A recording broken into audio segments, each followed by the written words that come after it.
Pada video kali ini kita akan bahas tentang performa dari ban kendaraan di jalan basah. Kecelakaan itu bisa terjadi ketika kendaraan itu melewati jalan basah atau ketika ada genangan airnya. Nah, performa atau kemampuan ban di jalan basah itu tergantung dari beberapa hal. Antara lain ada 6 hal yang mempengaruhi kemampuan ban di jalan basah.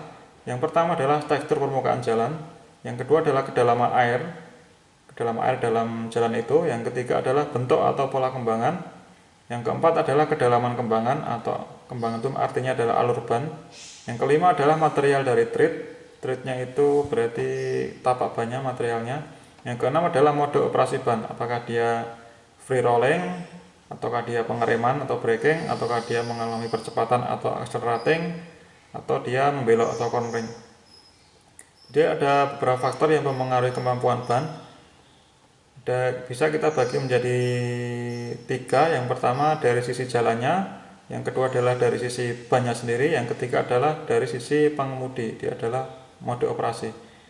Nah, dari jalan ya berarti dia adalah tekstur permukaan jalan dan kedalaman air. Nah, dari sisi bannya sendiri itu adalah ada pola kembangan, kemudian kedalaman kembangan dan material treadnya.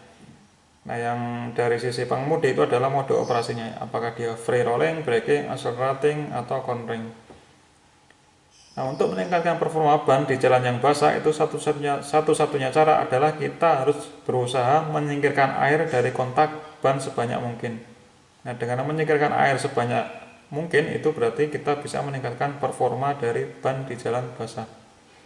Kita harus menyingkirkan air sebanyak-banyaknya. Nah, bagaimana caranya menyingkirkan air sebanyak-banyaknya? Nah, dari sisi yang ban itu kita bisa menjaga kontak yang efektif antara ban dengan jalan itu dengan cara kita memberikan kembangan pada ban. Jadi tapak ban itu harus punya kembangan yang cocok untuk memfasilitasi aliran fluida atau aliran air dari kontak area. Nah, dengan adanya kembangan itu berarti kita memberikan selokan, memberikan drainase bagi air yang ada atau yang terjebak di antara ban dengan jalan. Nah, dengan kembangan ini air bisa mengalir lewati kembangan dan kemudian kita buang keluar sehingga tetap ada kontak antara ban dengan jalan. Itu adalah dari sisi bannya. Kemudian dari sisi jalannya, permukaan jalan itu sebaiknya harus memiliki tekstur untuk memberikan drainase bagi air di atasnya. Nah, drainase itu ada 2. Kita bahas di sini. Nah, untuk menyediakan skid resisten yang bagus, permukaan jalan harus memenuhi 2 kebutuhan.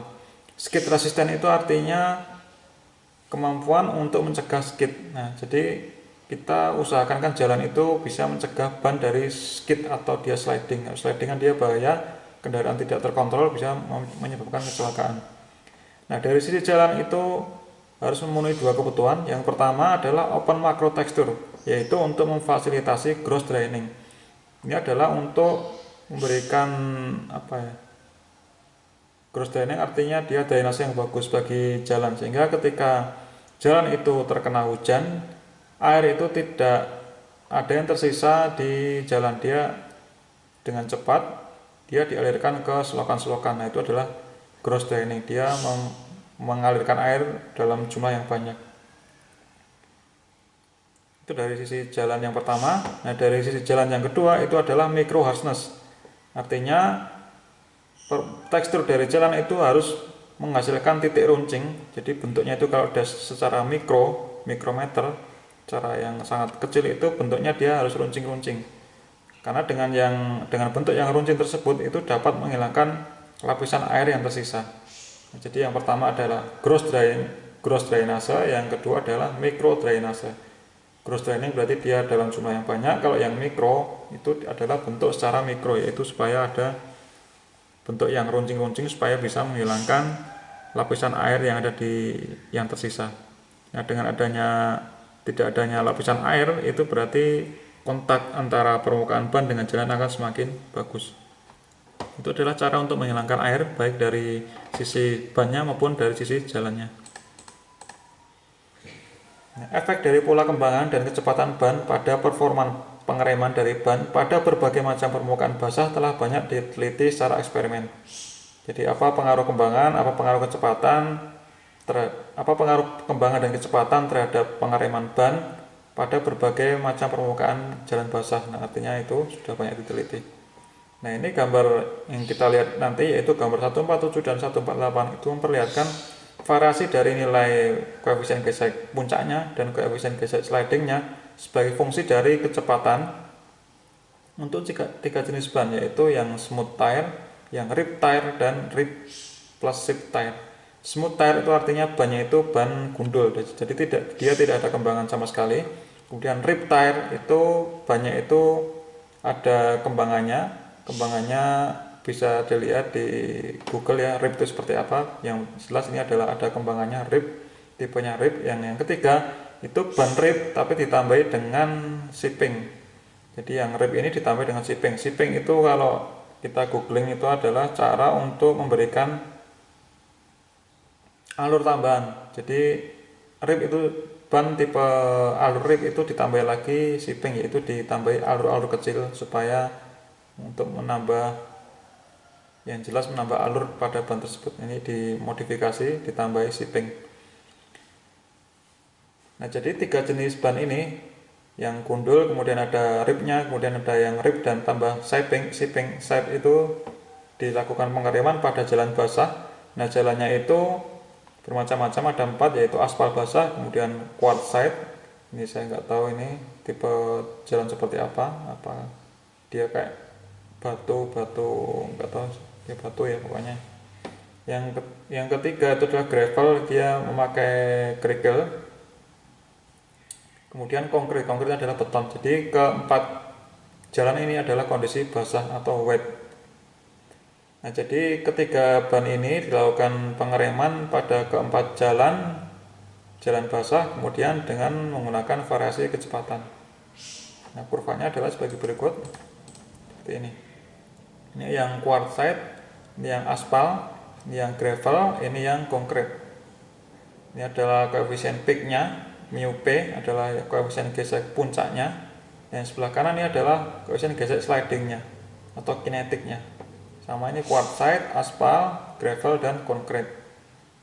Yang SM itu artinya yang ban gundul, kemudian yang RPD itu artinya yang rip, yang SPD itu adalah rip tambah shipping. Ini bentuk kurvanya kita bahas di slide selanjutnya. Nah, dapat dilihat bahwa terdapat perbedaan koefisien gesek antara pattern tires, artinya ban dengan alur kembangan, yaitu rip dan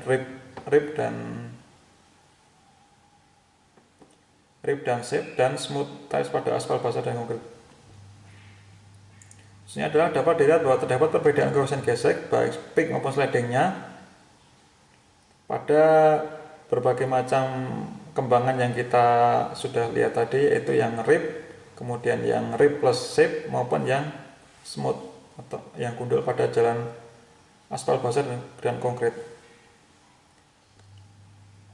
Jadi di aspal basah dan konkret basah itu terdapat perbedaan koefisien gesek dari ketiga jenis tersebut.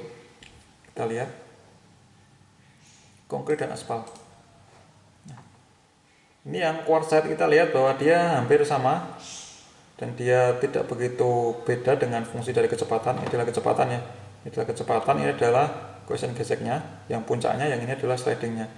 Yang quartzite itu kita lihat bahwa dia tidak begitu jauh antara yang gundul, antara yang rip dan shipping. Nah, sedangkan yang aspal dan konkret itu terjadi perbedaan yang mencolok. Ini yang gravel juga tidak begitu jauh antara yang shipping, kemudian yang rip dan smooth. Nah, kita lihat di aspal itu antara ban jenis rip, kemudian shipping dan smooth dia jauh sekali. Nah, yang ini yang gundul, yang ban yang smooth, yang gundul, dia koefisien geseknya itu jauh di bawah dari yang rip maupun yang shipping. Begitu juga yang konkret. Lihat, yang smooth, yang gundul, dia jauh di bawah dari yang rip dan rip plus shipping. Nah, semakin cepat koefisien gesek puncaknya semakin turun. Semuanya relatif turun semua. Semakin cepat dia melaju kendaraan, kemudian kita rem, itu peaknya itu semakin turun.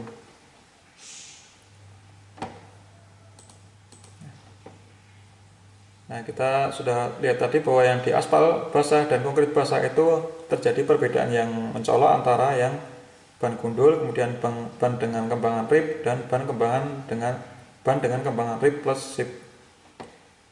Nah, pola kembangan itu meningkatkan nilai dari koefisien gesek dan mengurangi keterkaitan dengan kecepatan.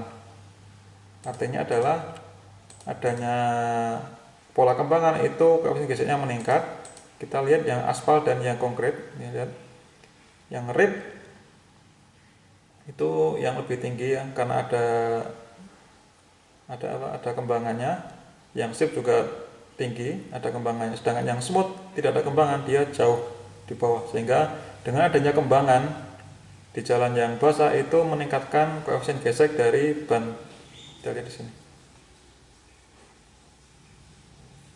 Yang slidingnya juga sama, lebih tinggi dibanding dengan yang gundul.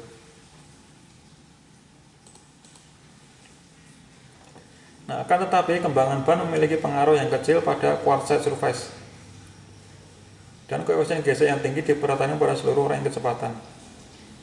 Nah, memang pola kembangan itu kita lihat di sini. Pola kembangan itu mempengaruhi, dengan adanya kembangan ban itu dia meningkatkan koefisien gesek. Kita lihat di sini jauh lebih tinggi dibanding dengan yang gundul. Nah, akan tetapi di jalan yang quartzite dia justru yang smooth itu lebih tinggi. Kita lihat, smooth lebih tinggi dan dia juga tidak banyak mengalami penurunan ketika kecepatannya kita tambah. Nah, smooth yang lebih tinggi kemudian diikuti dengan yang ini menyilang ya, antara yang rib dan sip. Nah, pengecualian yang quartzite itu ternyata kembangan tidak berpengaruh, justru yang harus malah dia lebih tinggi dibandingkan dengan yang ada kembangannya. Nah, dengan demikian dapat disimpulkan bahwa keuntungan dengan adanya kembangan ban dibanding dengan yang smooth itu hanya terjadi pada badly drainage surface.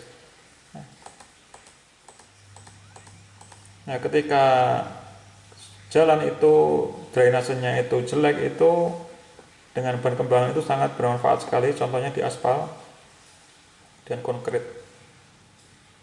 Aspal dan konkrit dan drainasenya kecil, drainasenya jelek karena dia relatif halus ya, permukaan aspal. Konkrit juga. Nah, makanya dengan tidak adanya kembangan dia akan menurunkan koefisien geseknya, baik yang peak maupun yang slidingnya. Nah, kan tapi pada jalan quartzite dan gravel itu kan dia ada drainase, mikro drainase tadi yang kita bahas. Nah, dengan adanya mikro drainase tadi itu kembangan tidak berpengaruh, adanya ban dengan kembangan tidak berpengaruh ya. Tidak begitu berpengaruh terhadap koefisien gesek. Nah, jadi kembangan itu sangat berguna jika suatu jalan itu memiliki drainase yang buruk, aspal dan konkrit.